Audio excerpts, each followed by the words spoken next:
Kain tayo guys. Ulam ko tuyo. 1:30 na ngayon. Sobrang init sa labas. Ulam namin kaninang umaga, tuyo at saka itlog at saka hotdog.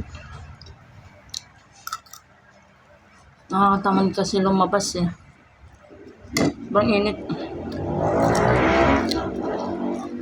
Kaya mamaya na lang akong hapon lalabas bibiling ulam sa palengke. Sobrang init talaga sa labas, sobra.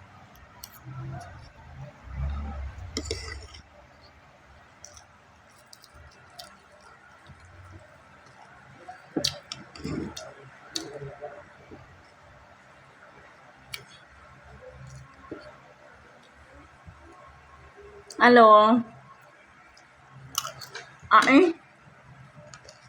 Halika. Dali na. Ang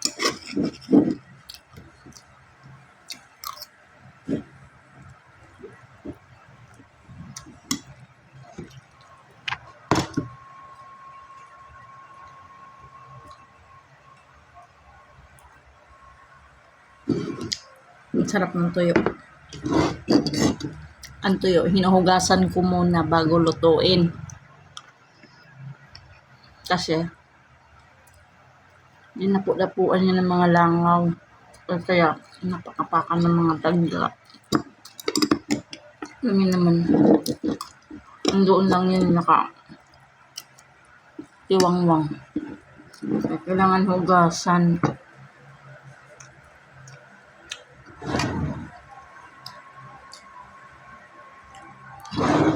Yung tuyo ba na nabili ko, yung malaman na tuyo. Hindi ko alam anong tawag nito. Yung ganito, tuyo. Malaman siya.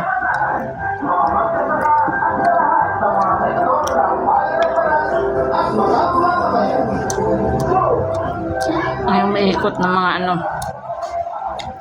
politician. Ang panya. Araw-araw na sila ngayon kasi malapit na ang butuhan. Next month na. Linggo na lang pala ang pagitan. Butuhan na.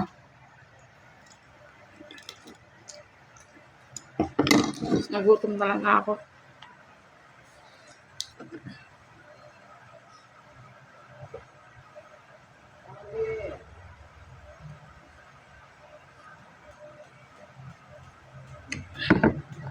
Ang sarap uminom sa panahon ngayon tubig na malamig na malamig.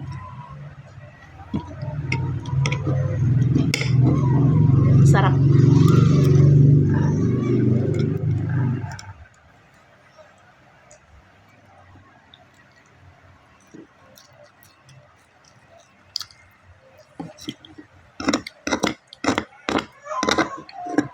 Umiyak na yung anak ko. Tigas ng kanin.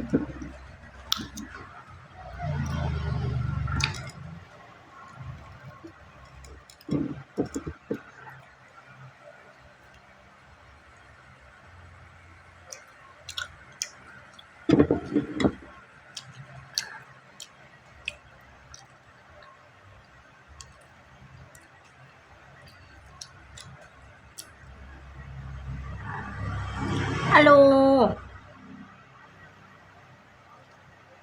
Halika na, nak.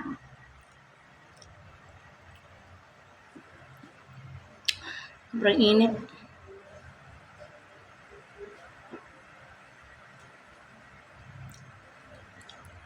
Mamaya ako bibiling isda. Paborito ko isdang galunggong. Yung galunggong kasi yun ang uso ngayon. Galunggong sobrang dami. Mura na lang kilo eh. Sinabawan na galunggong or kaya ipreto or kaya ipaksiw. Paksiw ang masarap. Sarap rin ang preto. Pero paborito talaga paksiw. At saka tambakol na isda. At saka dilis na isda. Gusto ko yan. Preto at saka ano, paksiw, sinabawan. Yung tambakol na isda, yung ulo. Yung malaking isda.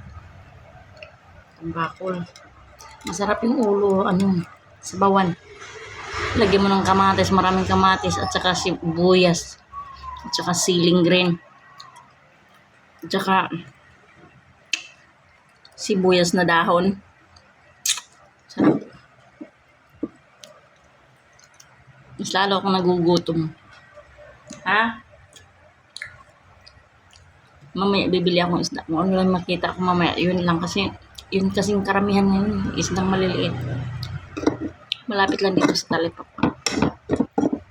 Minsan naman pag pumunta kami ng Kogyo, doon kami namimili. Maganda kasi sa Kogyo mamili.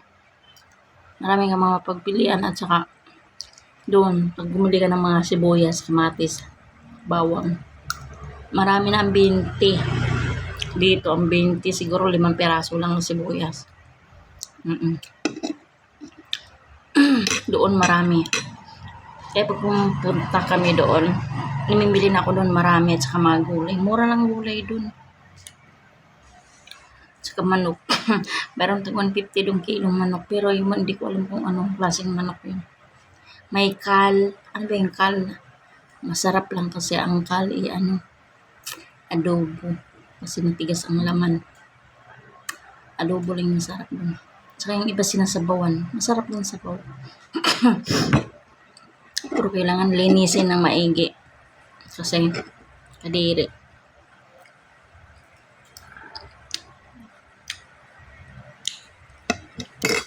Bye. Busog na ako.